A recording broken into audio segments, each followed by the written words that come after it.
Back Tuba. मैं देख रहा हूँ कि आपको बहुत शौक से आप शाइस्ता को देख रही हैं। इंशाल्लाह अल्लाह ने चाहा आपको कोई ज़रूरत नहीं पड़ेगी।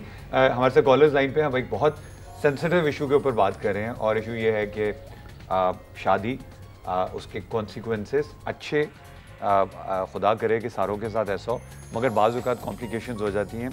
ब्रेक पे जाने से पहले हमने शाइस्ता से पूछा लीगल पर्सपेक्टिव क्या है कि जब आप निकाह हो रहा होता है तो लीगली आपको कौन सी क्लॉजेस को देखना चाहिए। मुझसे मैं आपसे एक सवाल ये पूछूंगा कि हमारे यहाँ एक बड़ी, मैं उसको लानत वाली रस्म कहता हूँ, जहेज़ की है, जबकि दीन इसके बारे में क्या कहता है कि जब आप एक लड़की को शादी करके अपने घर रुखसत करके लाते हैं तो जो रिस्पॉन्सिबिलिटी है सारी वो तो मर्द की होनी चाहिए, होती भी मर्द की है। तो उससे हम जहेज़ का जो मुतालबा करते हैं वो करते हैं, उसकी कोई दीनी कोई है जस्टिफिकेशन? शरई हवाले से जहेज़ की कोई मिक़दार मुतय्यन नहीं है। मुआशरे के अंदर कोई फ़र्द अच्छी माली पोजीशन के अंदर है तो वो बेहतर अंदाज में घर की अशिया अपनी बेटी को दे सकता है, और कोई माली तौर पे कमज़ोर है तो लाजिम नहीं है कि उसने फ़रिज भी ला कर देना है, एसी भी ख़रीद कर देना है, बच्ची के लिए वॉशिंग मशीन का इंतज़ाम भी करना है और 10-10 डिनर सेट का इंतज़ाम भी करना है। शरीयत ने ऐसी कोई पाबंदी जहेज़ के हवाले से नहीं लगाई है। सैयदना अली शेर खुदा रज़ी अल्लाह ताला अन्हु का निकाह हो रहा था और प्यारे आका नामदार मदनी ताजदार हुज़ूर अलैहिस्सलातु वस्सलाम ने आपको अपने पास बुलाया और पूछा कि जहेज़ में देने के लिए आपके पास क्या है।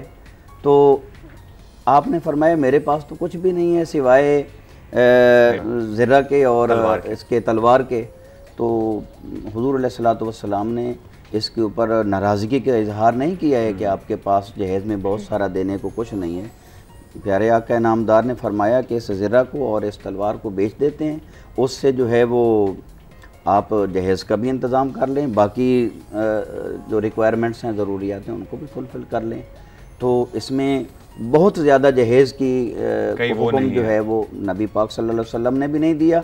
और अलहम्द से लेकर वन्नास तक हम पूरा कुरान पाक उठाकर पढ़ते हैं तो कहीं भी फ़िक्स अमाउंट जो है वो जहेज़ के हवाले से देने की नहीं है।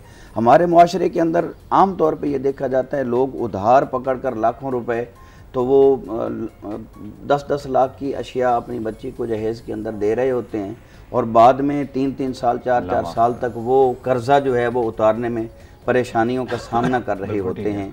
तो मेरा मशवरा तो ये है कि जहेज़ के अंदर बहुत सारा सामान देने की बजाय अगर अल्लाह ने वसाइल दी हैं और दौलत दी है तो वो पैसे दे देने चाहिए अपनी बेटी को, ताकि उसका शौहर या वो बेटी अपनी मर्ज़ी से कोई किसी कारोबार में इन्वेस्ट करना चाहें, किसी काम में लगाना चाहें तो उनके लिए आसानी। मुझसे कॉलर लाइन पर हैं, उससे पहले वो हमारा यहाँ डायरेक्टर है हमारे शो का, मुफ्ती साहब, वो जैसे लड़की रुखसत होकर आती है घर पे, आमिर शफी हैं, वो रुखसत होकर लड़की के घर जा रहा है, घर दामाद बंदी पे, इस पे मैं आपका हुक्म पूछूंगा। कॉलर लाइन पे जी, अस्सलाम वालेकुम। जी अस्सलाम वालेकुम, कराची से डॉक्टर अनवर ज़हीर बात कर। अस्सलाम वालेकुम डॉक्टर साहब, आप इतने अरसे के बाद कॉल करते हैं, हमें बहुत अच्छा लगता है। बहुत शुक्रिया जी, बहुत शुक्रिया। आज आपके प्रोग्राम में एक आलिम दीन है और एक लॉयर। जी डॉक्टर, पहली चीज तो मैं आपसे अर्ज करूं कि आपने फरमाया कि आलिम दीन को हम मुख्तलिफ ओकेजन्स पर अपने यहाँ क्यों नहीं इन्वाइट करते। बिल्कुल सही है। इसकी दो वजूहात हैं। देखिए, बात यह है कि अगर एक सॉफ्ट इमेज उभरे आलिम दीन की तो मेरा ख्याल हम उन्हें अपने यहाँ हर इवेंट पर और हर ओकेजन के ऊपर जरूर मदू करेंगे। इस्लाम ने भी मैना रवी का दर्ज दिया है, लेकिन चीज यह है कि हमें अपने आप को दौरे हाजिर से हम आहंग करके ही चलना होगा। और यही वजह है कि जब हमारे यहाँ कुछ तकरीबात होती हैं तो यकीनी बात है उसमें माइल्ड टू मॉडरेट होना चाहिए। अब अगर कुछ लोग उसमें ये समझते हैं कि भाई अगर किसी आलिम दीन को बुलाएंगे तो वो उस पर एतराज करेंगे, तो मेरा ख्याल ये है कि हमारी सोसाइटी के अंदर बहुत बड़ा एक वाइटल रोल है और एक सिग्निफिकेंट रोल है आलिम दीन का। अगर उनकी एक सॉफ्ट इमेज हो और वो लोगों को डबल स्टैंडर्ड से निकालकर ऑनेस्टी और ट्रांसपेरेंसी का दर्ज दें। And now I would like to have few words with the lawyer. अभी आप फरमा रही थी नॉन नफे के लिए जब शादी के मौके पर, देखिए शादी एक ऐसा इवेंट है जो जिंदगी में सही मानों में एक ही बार होता है। अगर मेंटल कंपैटिबिलिटी हो पहले दिन से लड़के और लड़की के दरमियान, टॉलरेंस थ्रेशोल्ड इंक्रीज हो, और ये वो दो चीजें हैं जहां वो नॉन नफा बहुत पीछे रह जाता है।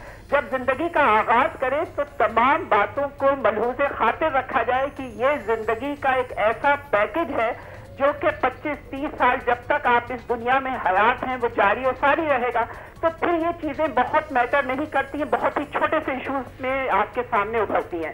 اصل چیز یہ ہے کہ دونوں فیملیز کو پہلے سوچنا چاہیے, دونوں لڑکے اور لڑکی کو سوچنا چاہیے, تو یہ تمام ایشوز ختم ہوں گے جو آج ہمیں نظر آ رہے ہیں. ان چیزوں کو اگر ہم آگے رکھیں تو میرا خیال ہماری سوسائٹی میں ایک نکھار پیدا ہوگا, ڈبل اسٹینڈرڈ ختم ہوں گے, ایک خوشگوار ماحول کے ساتھ سوسائٹی آگے کی طرف رواں دوا ہوگی. بہت شکریہ. تھینک یو ڈاکٹر صاحب, گاڈ بلیس یو. میں ان کو ریپلائی کرنا چاہوں گی, اس میں میں ڈاکٹر صاحبہ کو ریپلائی کرنا چاہوں گی. میں نے شروع میں یہ کہا تھا کہ جب ایٹ اے ٹائم آف نکاح سب کچھ بہت اچھا چل رہا ہوتا ہے, ٹھیک ہے, لیکن کسی کو بھی یہ گارنٹی تو نہیں ہوتی, نکاح نامہ از ناٹ اے گارنٹی کہ بعد میں کوئی ڈسپیوٹ نہیں ہوں گے. کورٹوں میں کیوں نانفقے کے مقدمے چل رہے ہیں, کیا وجہ ہے؟ آپ اس بات کو بھی تو سوچیں.